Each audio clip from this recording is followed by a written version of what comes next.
आपको teachers day के बारे में कुछ बताने जा रही हूँ। टीचर्स डे क्या होता है?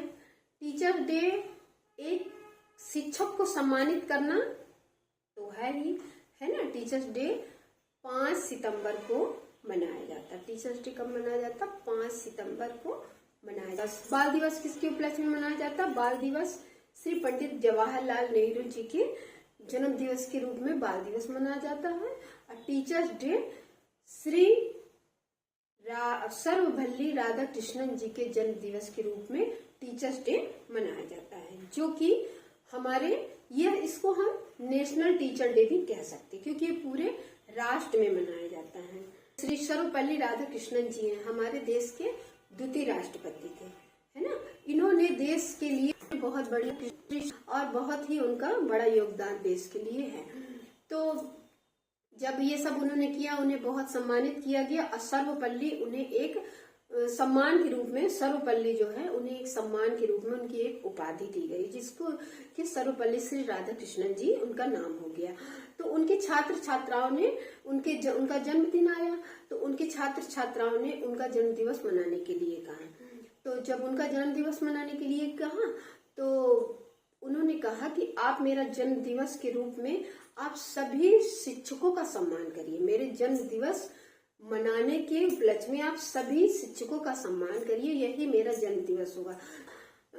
शिक्षक जो होता है वो हमारे आने वाले जो बच्चे हैं ना, हमारा आने वाला कल जो है उनको खड़ा करता है शिक्षक, है ना। उनको ऐसा ज्ञान देता है कि हमारी आने वाली पीढ़ी, हमारे जो देश के नवयुवक हैं, हमारे जो छोटे छोटे नन्हे मुन्ने बच्चे हैं, जो कल का भारत है, वो कुछ आगे बढ़े और कुछ बड़ा बन करके दिखाएं। तो शिक्षक में कमजोर, हाँ, वो ये चाहता है कि हम जो पढ़ रहे हैं उसे हमारा स्टूडेंट, हमारा छात्र बहुत ही अच्छे तरीके से उसे पढ़े और याद करे, और उसके बेस में वो आगे बढ़ता जाए, और जो मैं हूँ वो ये बने, और या तो मेरे से आगे भी बढ़कर वो बने। शिक्षक हमेशा यही चाहता है। पाठों को हमें अनुसरण करना चाहिए, हमें उनका होमवर्क करके आना चाहिए, ना कि हमें उनका निरादर नहीं करना चाहिए, हमें उनका आदर करना चाहिए। यही शिक्षक के लिए सबसे बड़ी सम्मान की बात होती है। शिक्षक कुछ नहीं चाहता कि आप हमें गिफ्ट दो, आप हमें चॉकलेट दो, नहीं। शिक्षक ये चाहता है कि आप हमें वो दो जो हमने आपको पढ़ाया, आप उस चीज को हासिल करके आगे बढ़ो। शिक्षक यही चाहता है ना। इसलिए आप लोग अगर शिक्षकों का सम्मान करना चाहते हैं तो आप सिर्फ और सिर्फ अपने पढ़ाई पर, जो शिक्षक ज्ञान देता उस ज्ञान पर डटे रहिए और आगे बढ़िए। यही हर एक शिक्षक का यही दिल से उसकी, हर एक शिक्षक की यही अभिलाषा होती है। हर एक शिक्षक की यही अभिलाषा होती है कि हमारे स्टूडेंट, जो हमने पढ़ाया, हमारा स्टूडेंट उससे भी आगे बढ़े या उससे भी और आगे कुछ हासिल करे।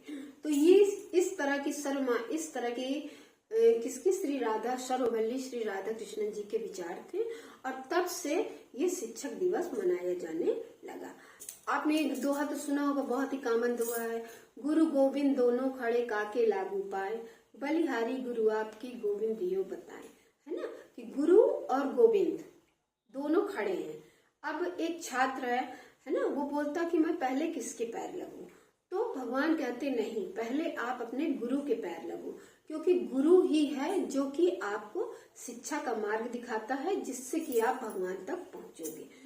तो इसीलिए सबसे पहले हमें अपने गुरु का सम्मान करना चाहिए, गुरु का अभिवादन करना चाहिए, और गुरु के पढ़ाए पाठ को पढ़ करके और कुछ बनने की, अपने मन में कुछ बनने की इच्छा होनी चाहिए, ललक होनी चाहिए। वही गुरु की सबसे बड़ी अभिलाषा होती है। मेरी भी यही अभिलाषा आप लोगों से कि मैं जो भी आप लोगों को पढ़ाती हूँ, तो आप लोग उसे मन लगाकर पढ़िए। जो मैंने पढ़ाया वो आप लोगों से बनना ही चाहिए, तभी तो हमको गौरवान्वित होंगे हम कि हमारे पढ़ाए।